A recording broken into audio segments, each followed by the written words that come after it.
उत्तर प्रदेश के 5000 से ज्यादा प्राथमिक विद्यालयों के विलय को लेकर सुप्रीम कोर्ट में एक बार फिर याचिका आई है और सुप्रीम कोर्ट में इलाहाबाद हाई कोर्ट की लखनऊ पीठ के आदेश को चुनौती दी गई है, जिसमें लखनऊ पीठ ने ये कहा कि ये सरकार का नीतिगत मामला है, लिहाजा इस मामले में कुछ भी नहीं किया जा सकता। हमारे साथ याचिकाकर्ता के वकील प्रदीप यादव जी हैं, इनसे हम बात करते हैं। प्रदीप जी, आप इलाहाबाद हाई कोर्ट के ऑर्डर को किस आधार पर आपने चुनौती दी है यहाँ पे? संजय जी, इलाहाबाद हाई कोर्ट के ऑर्डर को हम इस बात से चैलेंज किए हैं कि इलाहाबाद हाई कोर्ट ने नीतिगत फैसले को हर समय कॉन्स्टिट्यूशनल कोर्ट को नीतिगत फैसले को एग्जामिन करने की पावर है, और इलाहाबाद हाई कोर्ट ने किसी भी मेरिट पर ना जाकर केवल इस आधार पर जाकर के बच्चों की रिट को खारिज कर दिया कि जिस स्कूल में 50 बच्चे हैं या 50 से कम बच्चे हैं उनको मर्ज करके दूसरे स्कूलों में जो है जाकर के एडमिशन ले लिया जाए।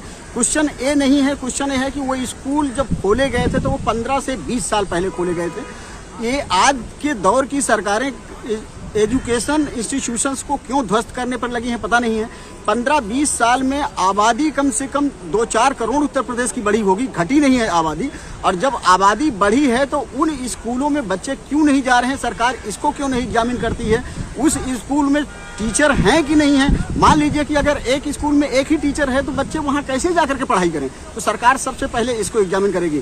और दूसरी तरफ कर्नाटक गवर्नमेंट है जहां पर 1-2 स्कूल ऐसे हैं जहां पर केवल 2-3 बच्चे पढ़ रहे हैं, लेकिन फिर भी सरकार उन स्कूलों को चला रही है, क्योंकि आर्टिकल 21A में सुप्रीम कोर्ट ने सेटल्ड किया है, जिसको बाद में पार्लियामेंट ने एक एक्ट के रूप में लागू कर दिया है कि सभी 14 साल से नीचे के बच्चों का मौलिक अधिकार है कि उनको प्राइमरी एजुकेशन दी जाए। इस आधार पर हमने चैलेंज किया।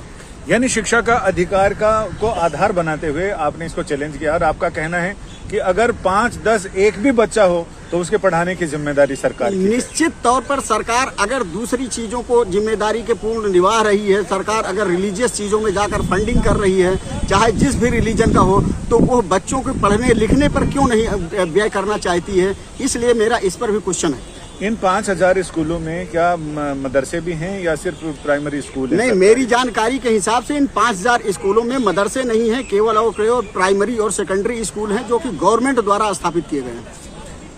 यानी सरकारी स्कूलों पर जो विलय किया जा रहा है आसपास के स्कूलों में, उसको चुनौती दी गई है। कोर्ट ने ये कहा है कि वो इस मामले पर विचार करेगा, लेकिन शीघ्र सुनवाई की अर्जी को फिलहाल कोर्ट ने दरकिनार कर दिया है। अब इंतजार है कि ये मामला, ये याचिका सुनवाई के लिए कब इसका नंबर आता है, कब सुनवाई के लिए कोर्ट के समक्ष आती है और उसमें कोर्ट का निर्णय क्या होता है। क्योंकि इलाहाबाद हाई कोर्ट की लखनऊ पीठ ने तो ये कह दिया कि ये सरकार का नीतिगत मामला है। आज भी सुनवाई के दौरान पीठ ने यही टिप्पणी करते हुए इस मामले को ये कहा कि वो सुन तो लेंगे, वो देखेंगे, वील सी इट, लेकिन ये जरूर टिप्पणी की है कि हालांकि ये सरकार का नीतिगत मामला है। अब ये देखना दिलचस्प होगा कि जब अगली सुनवाई पर ये मामला आएगा उस समय क्या यही आधार रहेगा कि सरकार का नीतिगत मामला है, इसमें अदालतों को हस्तक्षेप नहीं करना चाहिए, या फिर प्रदीप जी की जो दलील है कि शिक्षा का अधिकार हर बच्चे का मौलिक अधिकार है, लिहाजा उसमें किसी भी तरह से उनको घर के नजदीक निकटतम उन्हें शिक्षा मिलनी चाहिए, प्राथमिक शिक्षा। संजय